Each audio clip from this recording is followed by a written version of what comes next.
More violence on the subway, and police say it was motivated by hate. We have a look at the attacker still on the loose.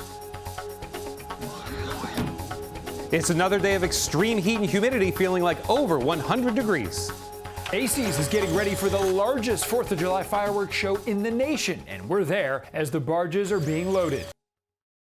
This is News 4 Now for Tuesday, June 29th. I'm Adam Cooperstein, and there's been yet another hateful attack on the subway. Police say it happened early Monday morning at Penn Station. That's when the man in these pictures was allegedly shouting anti-gay statements at a 29-year-old man on a northbound 2 train. Police say the two started arguing and the fight continued onto the subway platform. That's where police say the suspect stabbed the man in his chest and torso. The 29-year-old went to the hospital, but police say he is expected to be fine, and they're now investigating this as a hate crime. We're getting our first look at how ranked choice voting could impact the race for mayor in New York City. The Board of Elections is scheduled to release its preliminary report on Tuesday evening. It's also the deadline for postmarked absentee ballots to be accepted, and more than 100,000 have already been received, but those are only going to be counted July 6th. So that's the earliest we'll have a result in this Democratic primary for mayor. If needed, ranked choice reports will then continue to be released every Tuesday until the election is certified and the winner is announced.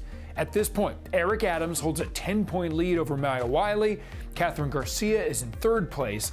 But ranked choice voting and those absentee ballots could have an impact on the outcome. And then whoever prevails will face Republican nominee Curtis Sliwa in November. Macys is gearing up for its big 4th of July fireworks display. Crews started loading 65,000 shells on barges for this year's pyrotechnics show. The fireworks are going to reach heights of 1,000 feet and span more than a mile across the East River. Last year, the pandemic forced Macys to modify its traditional show, but not this year. The crowds are coming back, and the show is bigger than ever. The 25-minute display will feature fireworks in dozens of colors and shapes, including rainbows, jellyfish, and waterfalls. A 13-year-old girl from Long Island is heading to Florida to show off her spelling skills in the Scripps National Spelling Bee. Bhavana Medini, a 7th grader from Plainview Old Bethpage Middle School, is one of just 11 young spellers to reach the final round. The earlier rounds of this year's Spelling Bee were held virtually, but the finals are going to be in person July 8th in Orlando. A Connecticut grandmother's big league dream finally came true. Gwen Goldman from Newtown, Connecticut, finally got the chance to be a Batgirl 60 years after first asking the Yankees for a chance. It was back in 1961 she wrote to the team, but she got rejected, with general manager Roy Hamey saying in part, a young lady would feel out of place in the dugout. And all these years later now, the Yankees righted their wrong. And for Gwen, being on the field made her as giddy as a little kid. Well, buckle up. We are still dealing with another day of heat and humidity out there. That's right. The brutal heat and humidity will continue for another day or so. As we head out there this evening, very hot weather continues. Temperatures in the 90s for your evening commute. And with the humidity, it's going to feel like 100 degrees as you're trying to make your way home. Where's the cool down? It's not happening overnight tonight. Temperatures in the 80s all the way up until midnight. And again, the heat index forecast tells the real story here. Feels like 100 degrees at 6 p.m. Looking ahead to tomorrow morning, still feeling very hot. And you see those heat index values by 10 a.m. are soaring into the mid to upper 90s.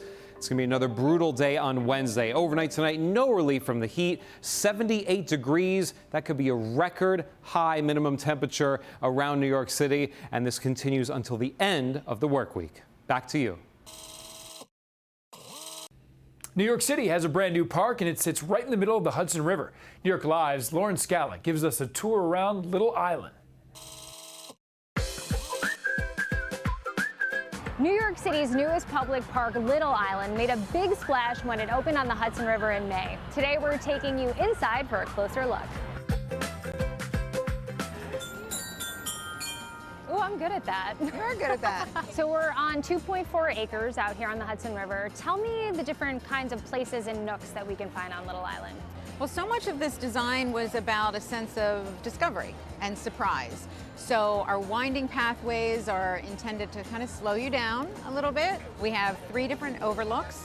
that are at different heights in the park and also different views. We have this beautiful main lawn that has two sides to it, as well as a beautiful lawn in the space we call the Glade. The Glade also has an intimate performance space. It will have programming every day except Tuesdays, beginning the week of June 14th. Our playground, it's our main plaza. It's our social hangout. There's food and beverage there every day from 7 in the morning until 11 at night.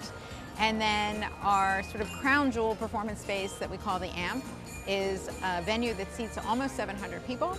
And that space is used as public space as well as performance space. So now it's my favorite part of the day, and that's eating. Can you tell me a little bit about the culinary program here?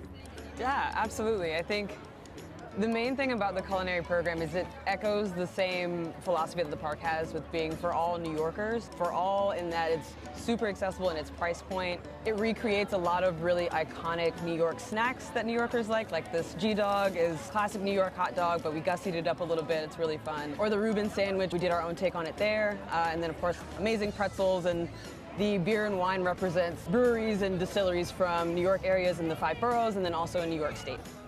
Those are delish. Well, this has been fun and delicious. You guys are amazing. Thank you so much for having us today. Rising Voices is a very special choir. All of its members share a common bond, surviving cancer. News 4's Jen Maxfield has their inspiring story. If I can make it there, I'll make it anywhere. The Rising Voices Choir lifts their voices in song and lifts the spirit of their audience. I think it must give them a feeling of hope that we're still reaching for our best and doing our best and being happy and enjoying the moment. Everyone in this singing group has survived cancer and was treated at Memorial Sloan Kettering. We have a common bond that we've gone through, perhaps not similar cancers, but surgeries, CAT scans, radiation, chemotherapy, and we've really bonded as a support group for each other. Being my friend. Their musical director says Rising Voices is a support group first, musical group second. The music is part of the therapy. It is a way to reclaim one's identity. You know, we're not just our sickness. We're not just a diagnosis. You know, our choir members are so much more than just cancer. Since March of 2020, the choir has been meeting once a week to rehearse on Zoom. It's a far cry from performing at the Plaza Hotel, but it's kept the group together during a time when they needed to stay isolated to protect their health. It's just such a wonderful way to stay in touch, and it gives everybody something to look forward to each week. And yeah, it's been a wonderful experience. I'm Jen Maxfield, News 4 New York. Well, thank you so much for joining us. We'll see you right back here tomorrow.